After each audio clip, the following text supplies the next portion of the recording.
Today's sermon is titled Killing for God with Man-Made Religion, to be delivered by Steve Schwalbe.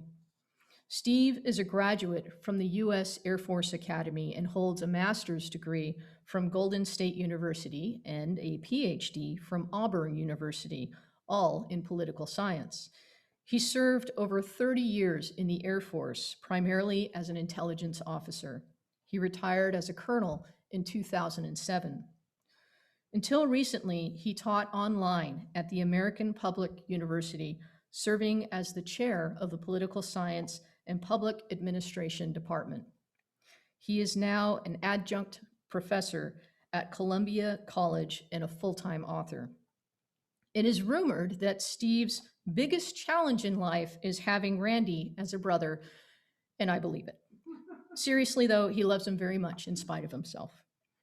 Steve resides with Ingrid, his lovely wife of over 30 years, in Oak Harbor, Washington, and has one daughter, Sophia, who is currently a first lieutenant in the U.S. Air Force. It is my honor to introduce my little brother's brother, the esteemed Stephen Schwalbe. Steve? Hey, can you hear me? Okay, good. So thanks for inviting me to speak to you again. I really appreciate the opportunity. I always enjoy talking about religion with interested people. And to set the stage, oh, there we go. My presentation will focus on UUCC principle number 4, free and responsible search for truth. Okay, so I ended my career teaching as a full professor at the Air War College, and this was shortly after the 2002 9/11 attack, and I was curious about any curriculum on religion and conflict. And looking around the curriculum, I didn't see any, so I offered to teach an elective on that, and everyone was excited. So I started preparing my elective, and you start with a primary textbook, and then you augment that with current articles and guest speakers. Well, I looked at the Fairchild Library, I looked at the Capitol Library in Montgomery, Alabama, and then I went online, and I could not find a textbook to base my course on.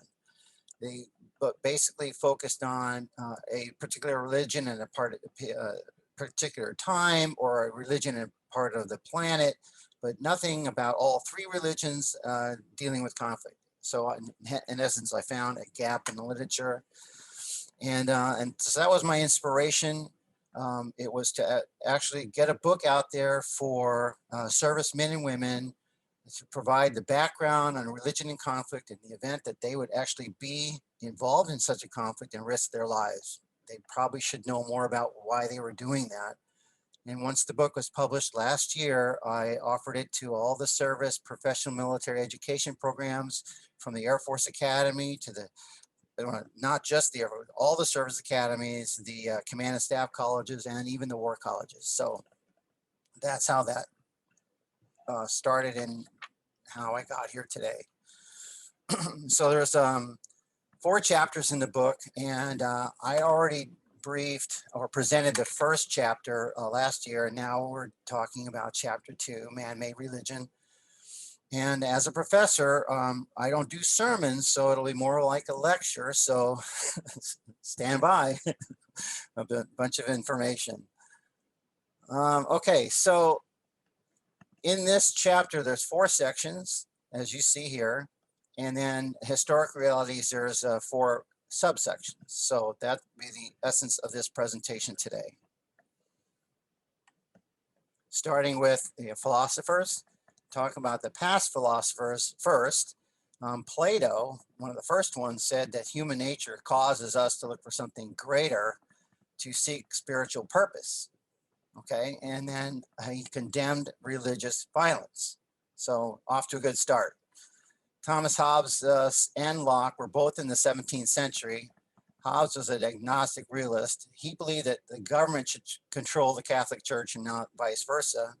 And something that caught my fancy, he believed that people that believed God had spoken to them were delusional. Turning to Locke, the father of liberalism, where we got a lot of our Constitution inspiration, he declared that atheism undermines the social order, meaning that religion was part of our society. He also believed that mixing religion and government was dangerous. So then David Durkheim is the father of social science, and he believed that religion is a social phenomenon created to satisfy the emotional need for security. Karl Marx is the father of communism, as you probably know, and he said famously, religion is the opium of the people. It gives people false hope. And then Sigmund Freud, whom you also know, a psychoanalyst, said God is an illusion based on the human need for a father figure. I also quoted Houston Smith quite a bit in my book. He's a religious historian, and he said that philosophy found itself less and less in common with religion over time as humankind discovers more and more about how nature works. So turning to messengers of God, they are self-nominated people claiming to be in contact with a deity of some sort, often called a prophet, angel, seer, sage, clairvoyant, diviner, mystic, oracle, etc. And when a messenger gets notification from the heavens, it's never witnessed by anybody. And oftentimes the messages from heaven are contradictory and often inaccurate. And so in many places in the Bible and the Quran, it gives warning to those who claim to be prophets. And often if you were incorrect, you would die. And if you're correct, you'd get rewarded. In the Hebrew Bible, there were 15 prophets identified, and Malachi was the last one. In the Quran, there were hundreds of prophets identified, with Muhammad being the seal or last prophet. So if scriptures are from God or Allah or from heaven, they should be understood to be perfect. But we know that's not the case by all the contradictions and problems in the Holy Bible. And then Prophet Muhammad came along and said, well, the Quran corrected the Bible. How could it correct something that's perfect? And because he said it was problems in transmission. It was corrupted in transmission. Okay, so we have Gospels were not actually written by the disciples themselves, who were from the rural area, uneducated. You could tell by the writing it came from highly educated Greek-speaking Christians, and not all of the texts that were written made it into the Bible itself. There was a process of canonization, which we'll talk about. And then a lot of the problems were not only in translation, but there were copies. So the scribes would copy the Bible because there was no publishing press. And even during copying, their changes would be made for some reason. But most of the problem was due to translations. And as you can see, it's translated over 3,300 times. And the languages don't line up. And I'll just give a couple examples. In Hebrew, which the Bible is written, some of it was written in 8,000 words in Hebrew. There are 30,000 words in English. So you can see there'd be a problem which words they don't line up. Oh, on another more interesting case, Arabic. Arabic has no vowels, just consonants, has no tenses. So how do you know what it's all in context of what you're talking about. You just fill them in subconsciously. But if you're translating, that's not going to be so easy. And then you say, well, there's also the case in the writing of Arabic that there's standard Arabic, and then there's calligraphy, and I can't read calligraphy. It's like reading Chinese characters. It's very difficult. So there's a lot of challenges. And then there's the changing of the meaning of words over time, right? All words don't stay the same. Words drop out, words are added. It's changing all the time in all languages. And I'll just give three examples. Miracle. Miracle back then and during Jesus's time meant unusual. not heavenly. Virgin meant young woman, not anything to do with intercourse. And ascension meant elevation or promotion to priesthood. Okay. Starting with the Hebrew Bible, there's 3 sections: the Torah, prophets, and writings, written over many centuries, unknown writers. By the way, that's so standard that whoever the prophet or the man God in any religion around the world, it was nothing was written down when that person was alive. It was always many decades, if not centuries, after that person had died that things actually started getting written down, which is the case for the Old Bible or the Hebrew Bible. Many inconsistencies. You could tell there was a number of writers because of the different writing styles.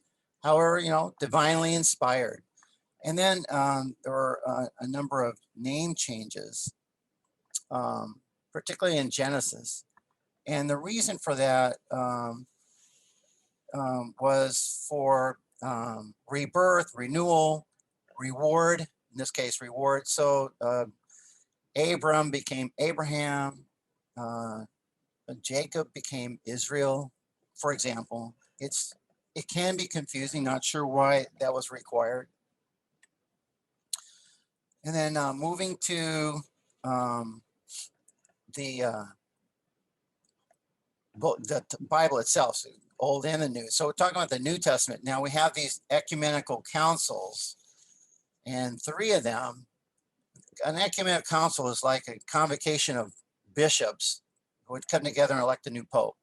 So we have issues that evolve within the Christian church, and policies need to be made, et cetera, et cetera. So the Pope would call together a council. We had 3 of them: 382, 393, 397 in Rome, Hippo, and Carthage, and all of them confirmed the texts of the Bible, which books would be included and which would not.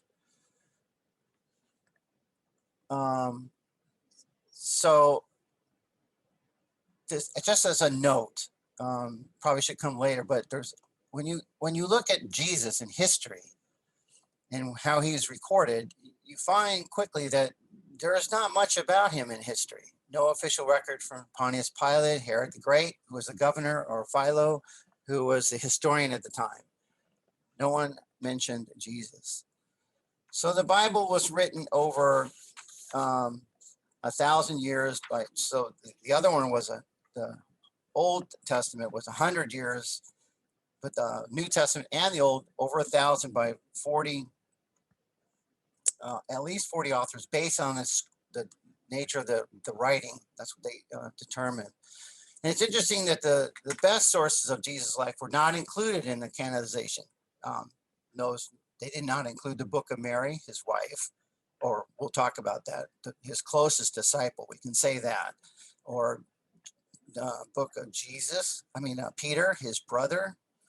There was a number of books that were closer. So we only get the sources of Jesus' life when he is preaching at 30 and older, but nothing much from prior to that. There's the ecumenical councils. Let me talk about that. We had one in Nicosia in 325 by Constantine, Emperor Constantine. He was the first to call one, and that was to declare the divinity of Jesus. There was one in 381 in Constantinople to declare the Trinity existed, the Father, Son, and Holy Ghost. And Chalcedon in 451, where Jesus was declared both God and human. So those are the major ones. There were many, but those are the primary ones. And then when you published or wrote a version of the Bible, of course, the Roman security was all over that, and they would read that and they would look for hints, who is behind it. And so there was written in a little bit of code, hidden meanings. And I'll just give a couple of examples. Babylon, when it cited Babylon, that really was talking about Rome. Jerusalem was probably talking about Qumran. When they mentioned lion, that was probably the emperor. Angels were male messengers. The blind were not party to the way. Resurrection was released from excommunication. Light meant truth, dark meant evil. End of time meant end of the Roman rule. And Mary was really Miriam, which is a title for wife of the king or the priest. Hence the reason there were so many Marys in Jesus's life, interestingly enough.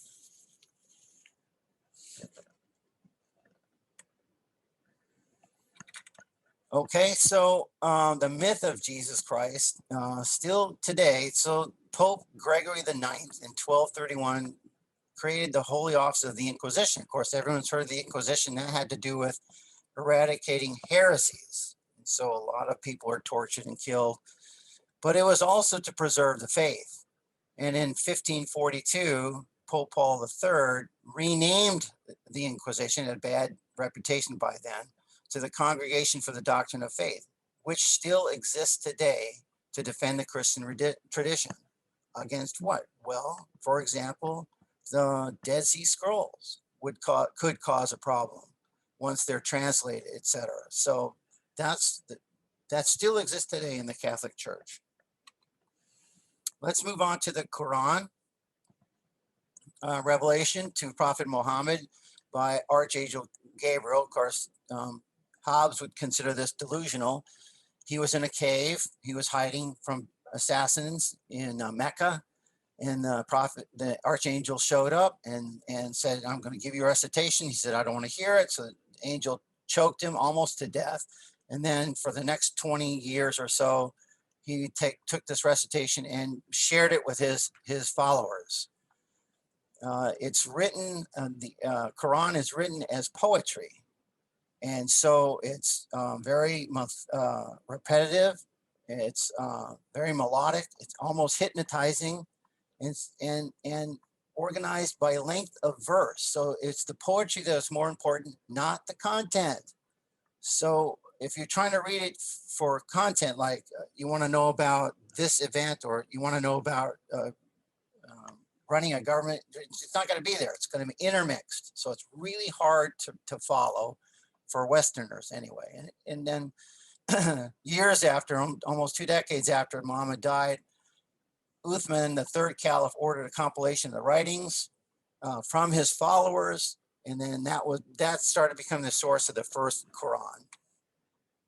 Also, with the Quran is the Hadith, it was recordings of the words and the deeds of the Prophet by his followers, and they brought all that together. And so both the Hadith and the Quran are used for all Muslims. And in the early time, all these schools evolved to interpret the Hadith and the Quran.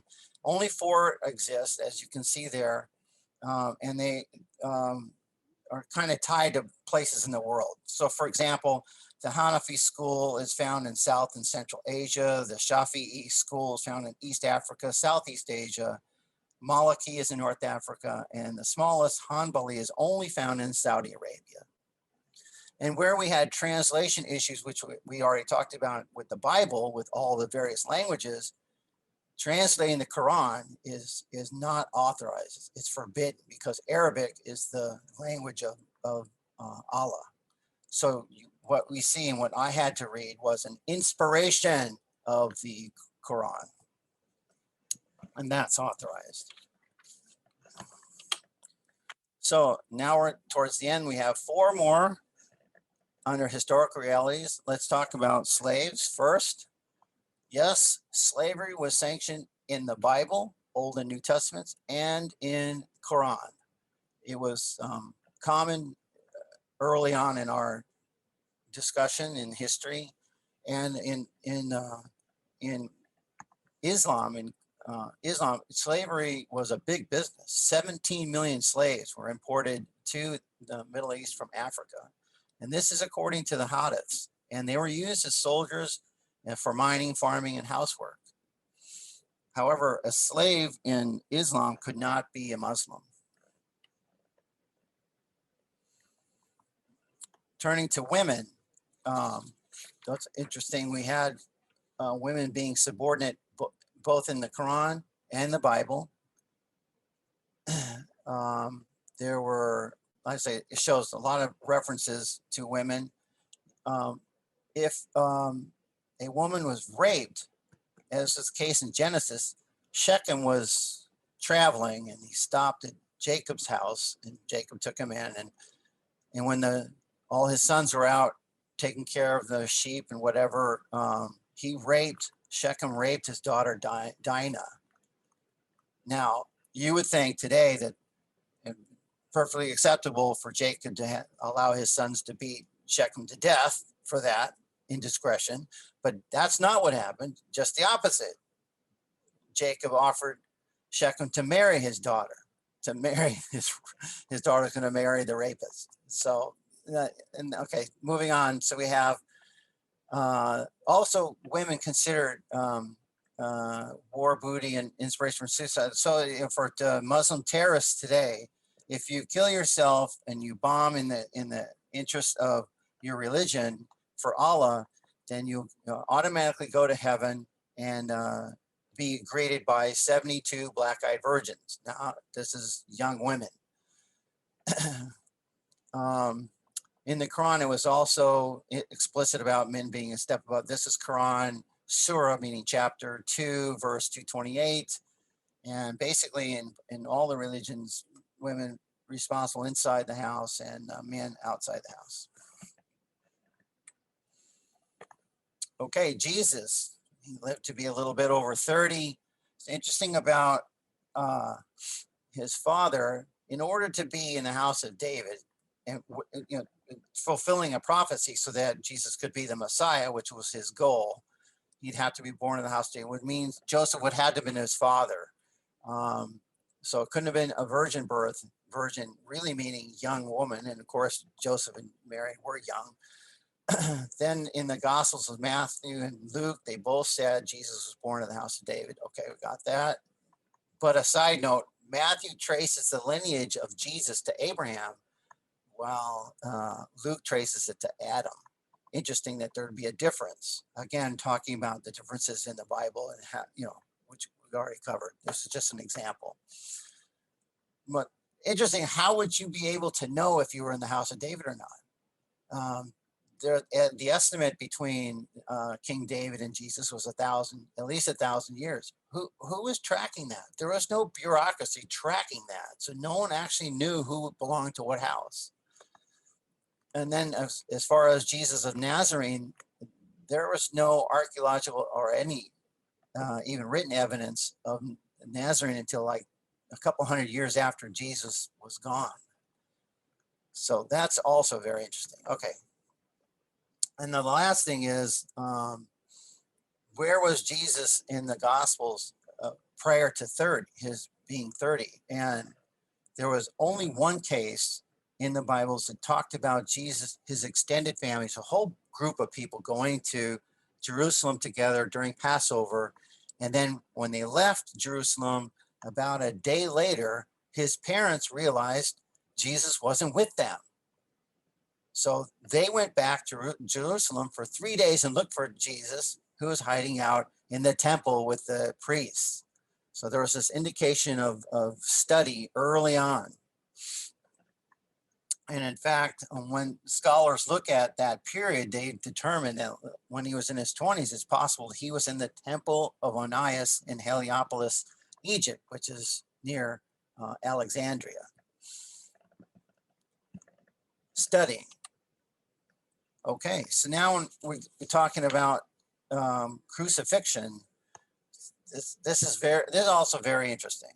There's a standard way the Romans did the crucifixion, and that did not apply to Jesus. So, for starters, there's a lot of evidence that Mary Magdalene ended up in southern France. There are a lot of churches there. You can't. It's unexplainable. But in any case, in one of the churches, the Church of Saint Mary Magdalene, Station of the Cross 14, there's a very elaborate painting where Jesus is being carried by Jews, and apparently at night, from the cross to his tomb, which would not be allowed for Jews during Passover to carry or touch a dead body. And then he's got some blood coming out, indicating still a functioning heart.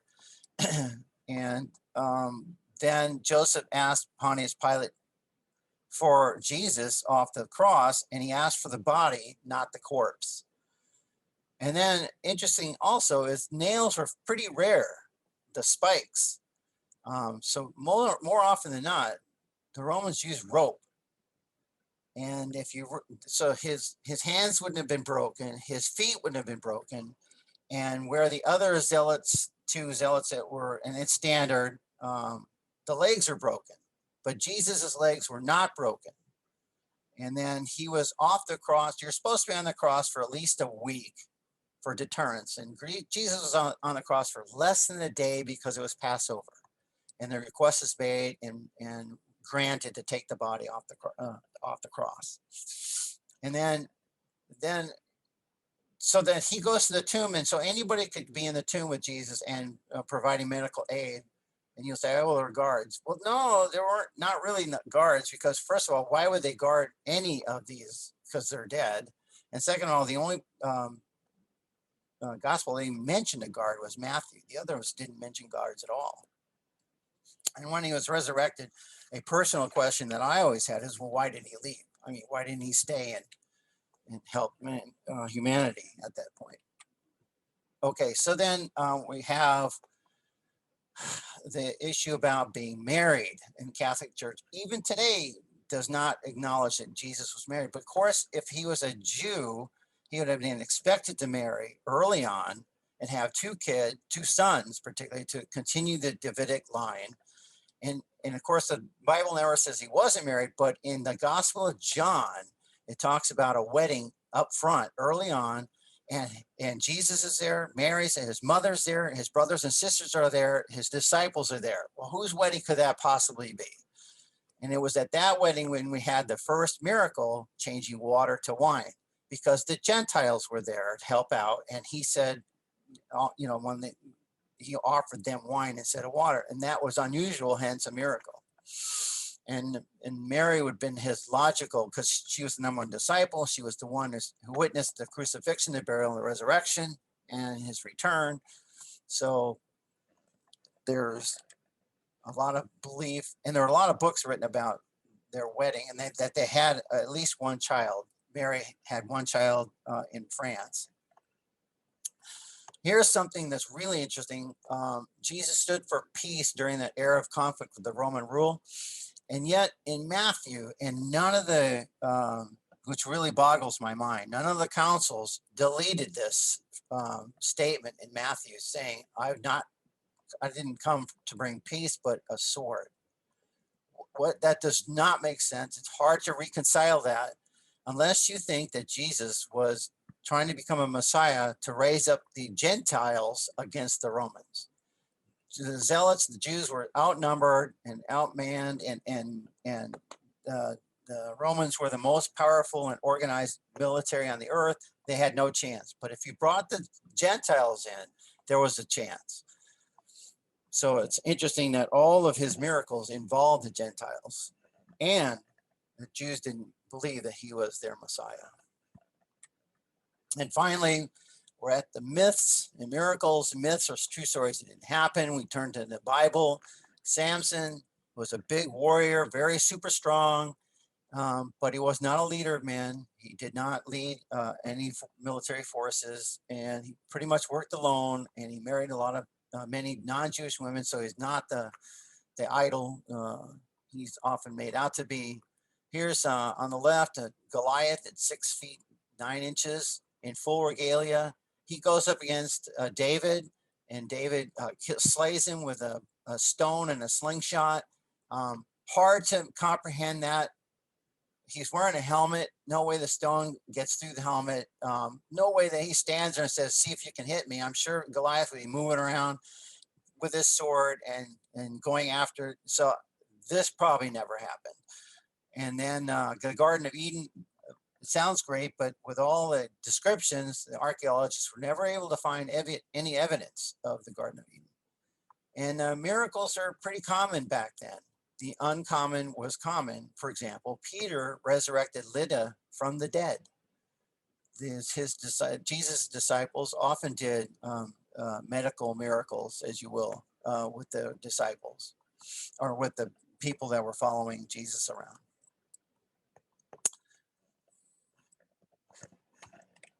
Okay, and there's my bottom line.